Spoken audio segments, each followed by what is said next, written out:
DB Harun কাকা পালাই গেল, কিন্তু ডিবি হারুন কাকার উত্তরসূরিরা কি বাংলাদেশে রয়ে গেল। আর ডিবি হারুন কাকা কি শিখাই দিয়ে গেল যে মারবা, মারার পরে খাওয়াবা, খাওয়ানোর পরে তাকে আবার মারবা, মেরে তাকে একবারে মেরে ফেলাবা। তাহলে এই যে ডিবি হারুন কাকা যে পদ্ধতিটা বাঙালিরে শিখাই দিয়ে গেল, এইটা কি সহজে কি যাবে এই দেশ থেকে, না এই দেশ থেকে নির্মূল হবে? দেখা যাক, সময়ের অপেক্ষায় থাকতে হবে।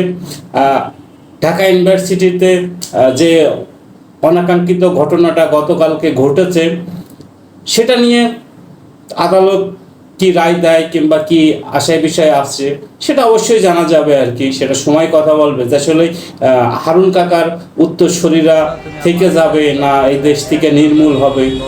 সেটা এখন আর মানে তাকায় দেখা ছাড়া আর আদালতের উপরে নির্ভরশীল হওয়া ছাড়া আর কোনো আমি বিকল্প কোনো রাস্তা আর কি দেখতেছি না বর্তমানে। যাই হোক, এখন হারুন কাকার পদ্ধতি শুরু হয়ে গেছে বাংলাদেশে। হারুন কাকা হয়তোবা হারাই গেছে। হারুন কাকা বুঝছেন তো, ডিবি হারুন কাকা।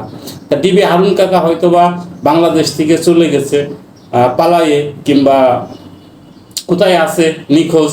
কিন্তু ডিবি হারুন কাকার উত্তরসূরিরা আর কি দেশে এখনো চলমান আছে এবং আপনার আমার আশেপাশে আছে।